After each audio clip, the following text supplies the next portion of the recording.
Hello, good evening. Can you hear? Hi, good evening. Yeah. Can you hear me well? Is it okay? Yeah, yes, it's clear. Okay, nice. Okay. Okay, let's wait. Hmm? Oh, no. Wait a second.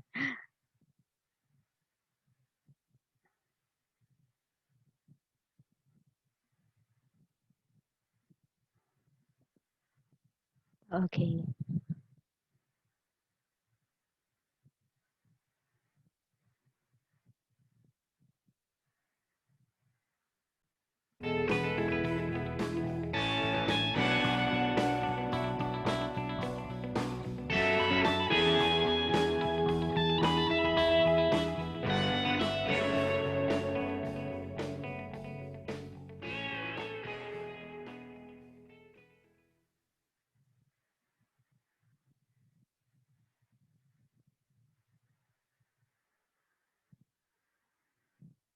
Okay, let's wait for a few more minutes for the others. What happened?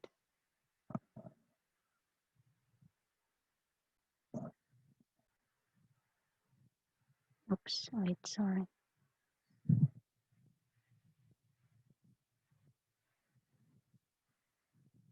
Something wrong with the. Wait a second, guys. There's something I need to fix here. Can you hear me well? My voice is so. Yes, can Oh, hear.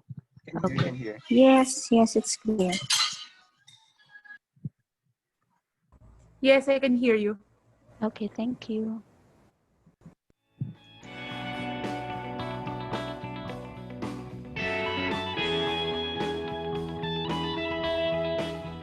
Okay, maybe we can start now. So, hi, good evening, everyone. And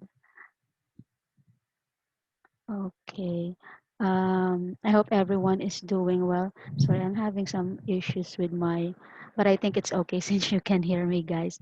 So, like always, I'm glad to see familiar names in our participants. And yes, new one, Leslie Po. But I think you joined the other talks already. But I think this is the first time you're joining my talk. So, hi. Um, Hello, hello. hello, good evening. So, we are the member supported Pure Land Buddhism group, and we do these readings of a story every Wednesday nights. We impart practical life lessons based on how we understand the story and pass on Buddhist values that is associated with the story. You can see here in the screen, this is the book that we use. It's called Something You Forgot Along the Way, and it's by Buddhist author Kentetsu Takamori. And I am Len, by the way, for those of you who still don't know me. And I have here my friend Kevin, who is also from Pure Land Buddhism, Philippines. Would you like to say something, Kevs? Oh, hi guys. Good evening. I'm glad you're all here tonight. I hope everyone's okay despite the weather that's crazy around the Philippines. So, welcome. Yeah, it is crazy. Like it's raining really hard here before this talk, but I'm glad that it has subsided. Excuse me, sorry. So, I need two volunteers to read the story tonight. A good wife and a good wife, a bad wife, paying attention to feelings. So, who would like to start?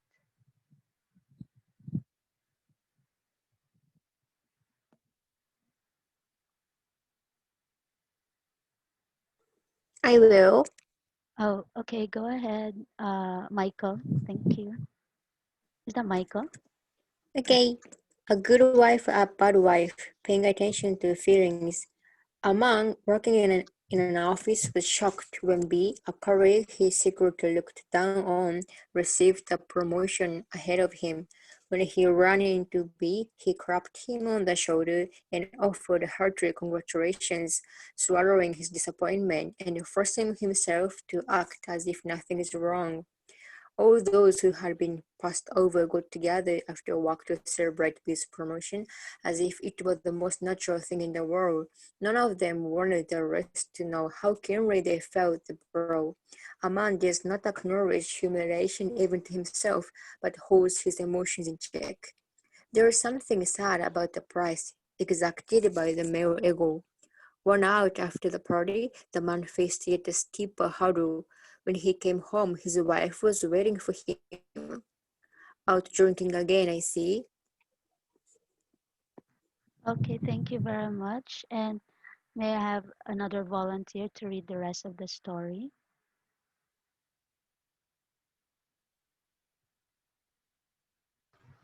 May I like, Okay, go ahead. Who's- yes, Yes. we got a promotion today, Ah, and you gave a party in his honor. The man's wife pressed him for details. Then she exclaimed, "You're awfully calm for someone who skipped over a promotion. You can't all be promoted at once. Somebody's got to be first. Then it should have been you." "No, leave the man for job. Anyway, I think I'll take a bath and hit the hay. You don't have an ounce of pride, do you?"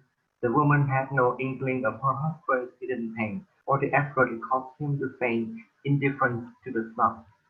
Nor did she make any attempt to put herself in his shoes. A wise wife would have understood without being told, and that married trust. A bad wife fails to catch on to her husband's true feelings in such a case, and needles him unmercifully. No wife should trample her husband's feelings underfoot. I,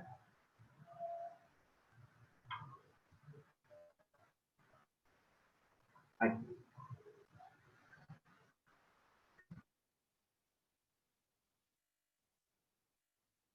sorry. Thank you for reading, Fong and Michael. I think my mic was off earlier. So, in our story tonight, there is a shocked office man who lost the promotion to a colleague he is secretly looking down on, right? But despite that, he congratulated said colleague, hiding his disappointment, acting as if nothing is wrong. So, our main character hides his frustration and congratulates B anyway. So, we will think, why does our main character look down on this colleague? Maybe he thinks he is much better than this person, thus more deserving for that promotion. This could be a result of his inflated sense of self too, or could be a result of his insecurity. So, whatever the reason is, the main character still has the civility to congratulate his colleague since it is due. Then, moving on, um, everyone at work went to celebrate B's promotion, right? Even though each one of them is feeling some sort of hurt or envy because of the success. No one among them admits the humiliation of not getting that promotion. So, celebrating success, regardless if it is not ours, is a social construct that most people abide to. Even if we think the success is undeserving, we would still join the celebration. But why do we do this? Maybe it is to show that it's no big deal for us, or to show we were not hurt or such. Or maybe for some of us, we just love the fun of it. It's an opportunity to unwind, to let our hair down. But now I have a question for everyone.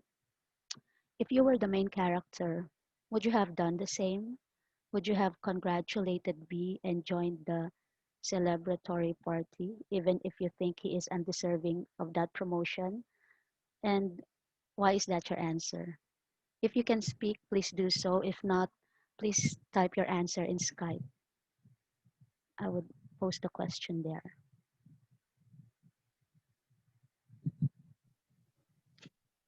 Can I answer? Oh, yes, yes, go ahead. This Shen? Oh, yeah, go ahead, Shen. Shen.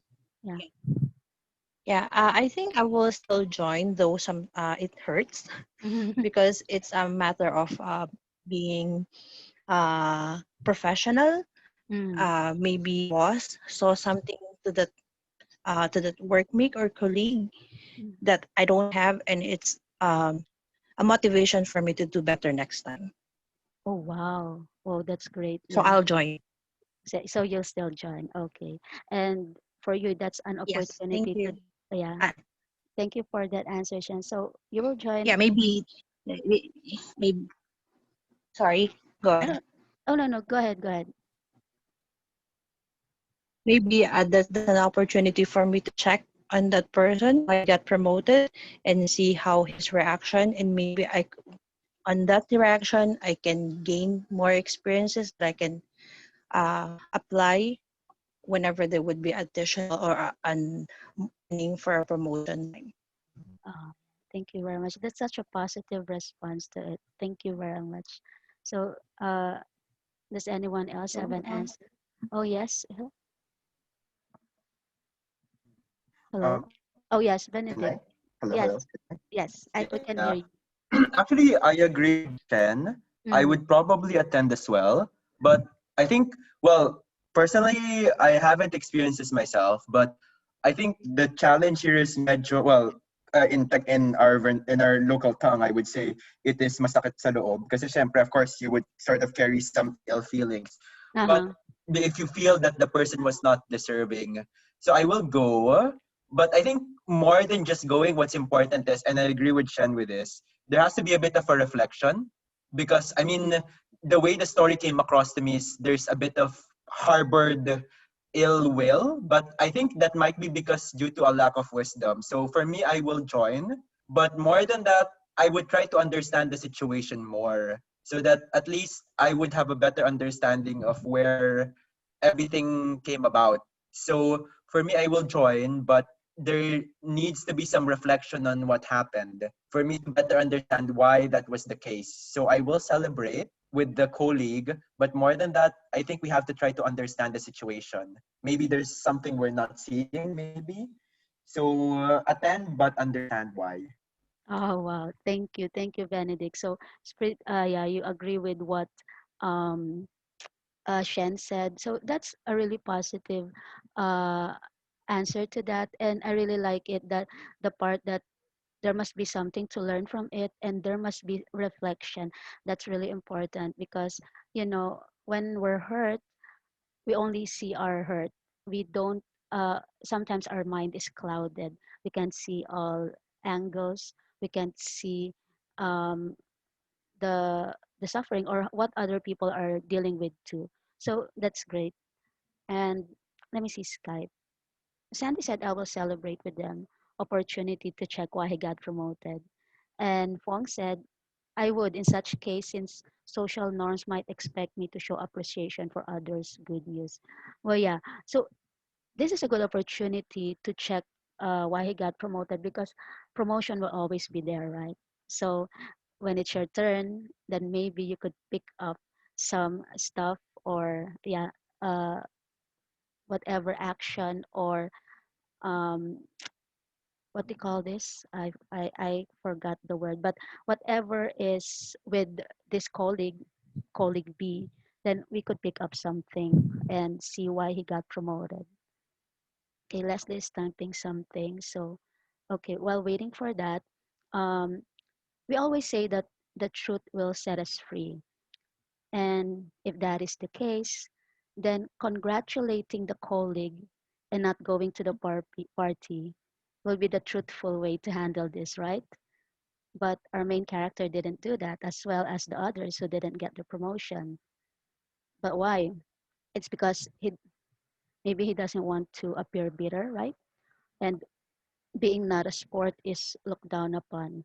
So his desire to look good in other people's eyes is greater than the truth of his feelings. And this is true with every one of us. We don't want to be seen negatively by others.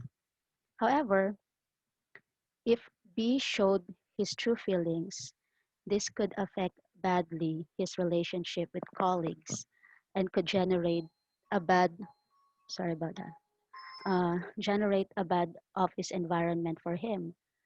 So I have another question for you guys. Do you approve of how the main character acted in this situation, even though it appears to be some sort of lying? What do you think?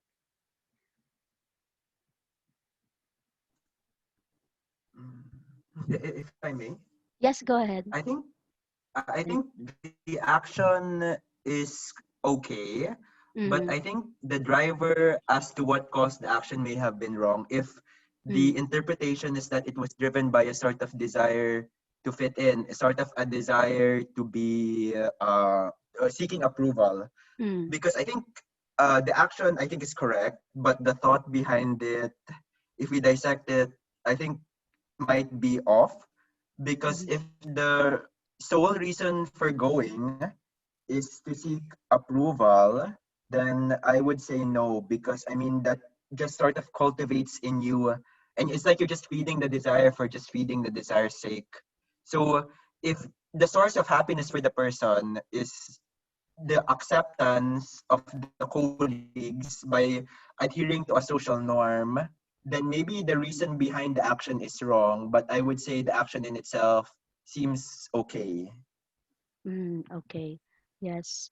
Do you agree with what Benedict said, guys?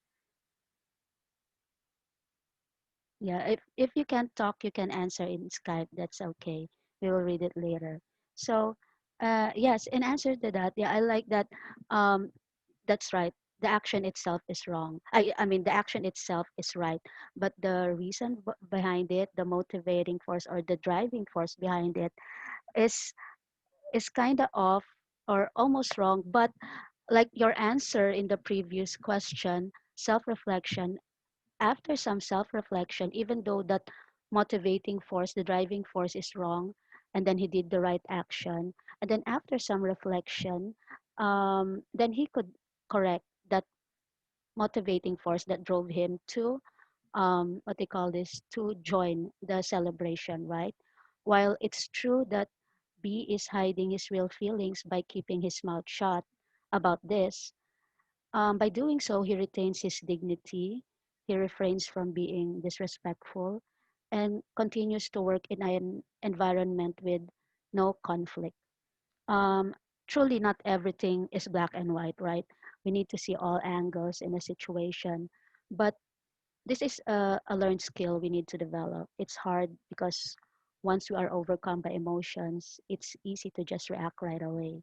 So, the pause that we have been talking about many times in these talks comes in handy again in such situations.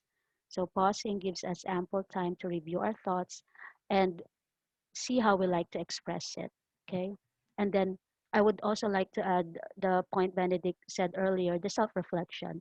After all has been done, then there's also always room to evaluate our actions and, you know, correct from there if we receive new information that warrants us to correct our actions. Let me see what's in Skype. Okay, Leslie said I wouldn't. So I'm guessing she wouldn't go to the, okay, to the celebration. It happened to me once, credentials and statistic wise, I was far ahead. Nepotism is a big issue in the government. I messaged her in Viber, congratulating her, and that's it. Needless to say, she was passed along by a lot of immediate supervisors. No one wanted to be her immediate boss after a time passed. Well, yes, this um yeah, that's a really hard thing to do because most of us wanted to, we don't want to be the odd one out, but this is a brave thing to do, and this is standing up for something. Especially you pointed out nepotism. This is a really big issue in the government and most businesses too. We have to admit, they also somehow follow this kind of practice. But yes, that's really brave, Leslie, for standing up for something. Um, you don't have to, you can stand up for something like this by doing it gracefully like this, not making a scene, not making an enemy with everyone in the office. Yes, it could be done in such a way too. Let me see. There's chat. Let me see here. Oh, this is the one Fong said that he would join because, yes, social norms expect us to do this. And when we adhere to social norms, we also adhere to the harmony it brings, right? Even though sometimes it hurts for us to do so. So there's no, in my, this is my opinion, there's no right or wrong reaction to it. Uh, it's what fits you most. If you want to s- be more honest and stand for yourself, like what Leslie did, that's good too. But going along with the social norms and reflecting afterwards why it happened and picking up lessons along the way, that is good too. If whatever serves you well. Sandy said, I had a few situations, and yes, I did lie, congratulated and celebrated with them. I really wish to express my unhappiness, but I kept it inside. After a year, evil laughter, the performance speaks louder, and they are not able to deliver what's expected. Wow, vindication, right? Well, yeah. Sometimes we just have to wait for that time, but yeah, evil laughter is fitting for this one. So anyway, thank you for your answers, guys. It's really great. They are really great inputs. So moving on. But okay, so staying true to the subtitle of this story, we can say our main character paid attention to his feelings and to others people feelings too, right? But it doesn't end there for our main character. What's waiting for him at home is another hurdle. Oh, yes. Okay. So what's waiting for him at home is another hurdle he needs to get through. So that's his wife. So out drinking again, I see. Yes, B got a promotion today. And you gave a party in his honor? You're awfully calm for someone who skipped over a promotion, she said. We can't all be promoted at once. Somebody's got to be first. Then it should have been you. No, B's the man for the job. Anyway, I'll take a bath and hit the hay. You don't have an ounce of pride, do you? So let me just so based on this comic, an exchange of conversation alone rather, can you say the wife is being inconsiderate? Do you think she's inconsiderate to her husband?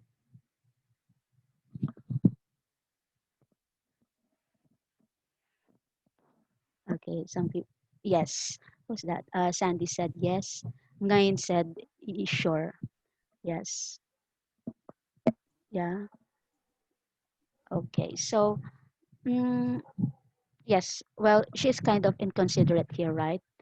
If she paused and gave herself time to organize her words, then she could have vented out her frustration in a better tone.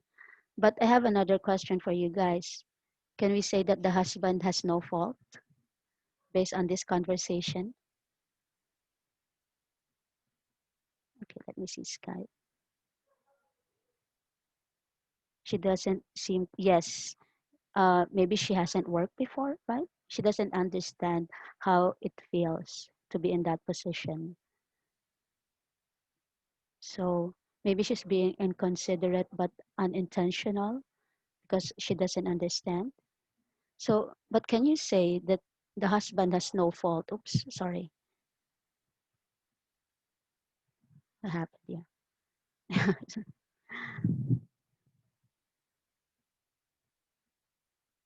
Okay, no answer in sky.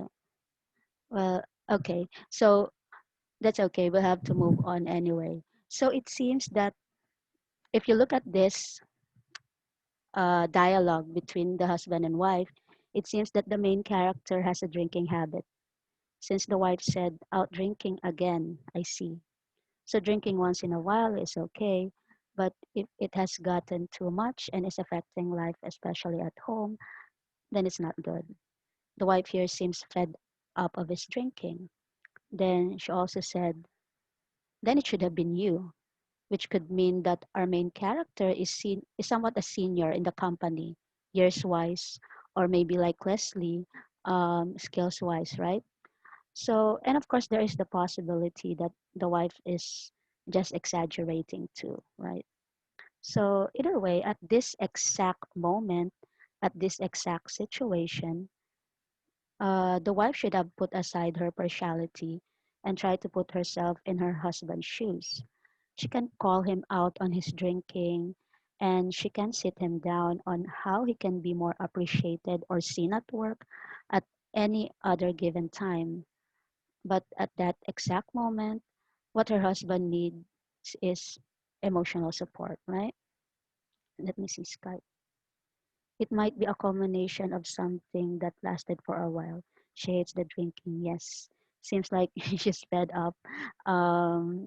It could be a couple of things that piled up already. That's why she acted this way. So, um, when someone is hurting, like the husband in this story, it's best to be just there for this person. Oftentimes, when someone is in such a dilemma, we want to give our advice or opinion right away. Don't. It's best to let the person talk or vent out their frustration, but also if you just sit there silently, then it might be better for the person to vent to a wall. It's tricky, right? It's hard to think of words to say. But I came upon this helpful article while looking for extra content about this story. I will give you guys the link in the Skype chat. Okay, wait. Before I give the link, Ben said, I think the lady should have shown more compassion to understand why before commenting. But I'm not sure if the man is completely fault free here. Yeah, that's true. Um, we don't have enough to go around to go about if the man is really fault free or not. Being there and lending them your ears might help vent out the negativity. Yeah, that's right, Feng. And since you mentioned compassion, Ben, we'll get to that later too. But yeah, somewhat briefly. Okay, so here is the link I said when I was looking for extra content about this talk. So let me just tell you about the key points of this article. The way to listen when someone is venting is to ask them the following question. So this article talks about draining of the negative emotions, much like draining the pus from an abscess before applying antibiotics. Oh, yeah, you're welcome, Sandy. Okay, so here are the three questions. What are you most frustrated about? What are you most angry about? And what are you really worried about? On the surface, these three questions look the same and would probably get similar answers. They would actually right? They would actually give you similar answers, but it's the progression of these questions that would help with draining the negative emotions. First is what are you most frustrated about? This question makes them start talking of what brought about these emotions. Let them vent out, and then you pick stuff from what they said that are causing these frustrations. Then let them say more about it. Excuse me, let me just drink water. And then, what are you most angry about? What angers them most about the situation? You could ask that. Or what angers them most from the things they are frustrated about it if they have a couple. This could be the climax of the venting, so emotions may fly all over. And then, what are you really worried about? This part would be the resolution. At this point, you understand what's happening to them, and then you can offer to put your heads together to see what can be done from here on. While they vent, it's important to let them finish and listen without interrupting. And also, what if there is no one to vent to, right? If you don't have a person to talk to or to vent your feelings to, then you can ask these three questions to yourself. You can also ask yourself these three questions and then answer truthfully, and you yourself may come to a good resolution afterwards, right? So let's pay close attention to feelings, ours and others, positive and negative. And by doing so, we understand ourselves and our relationships better. We learn not only by thinking, but also by feeling. No matter how logical or objective we are, we cannot be only 100% thinking. Part of us feels too. And besides, feelings help us arrive at solutions or conclusions as much as thinking does. So it's best that we pay attention to them, especially if we want to get better solutions or conclusions from them. And at the end of the article, this is written. I think it's really great advice. It matters less what you tell them than what you enable them to tell you. After they get their feelings off their chest, that's when they can then have a constructive sorry about that constructive conversation with you and not before. So yeah, that's the author, Mark Galston. Yeah, pay adequate attention to the feelings of people, most especially your partners, if you want to have a lasting relationship, that is. Because once the honeymoon phase is over, everything just becomes routine easily. So that's when both couples should make effort to pay more attention to each other and make each other feel valued. And while it's great to have empathy towards others, it's best to turn this empathy into compassion, because compassion means action, and it means having a feeling of kindness and generosity towards others with the intention of helping them. Okay. And lastly, I know this, I would like to share this. People are not mind readers. If you want your feelings to be noticed, it's best to tell what it is and talk about it. So, yeah, that's it for tonight, guys. And it's a pleasure having you all here. Pay close attention to your feelings and the feelings of others so we create a better environment for ourselves too. And yeah, we are not mind readers. Tell your feelings so you would be understood. So, see you all in our next talks. Good night. Thank you. Thank you. Thank Okay. you, Len. Bye, Yes. then. Thank you. Bye Yeah. bye. Glad to have you all.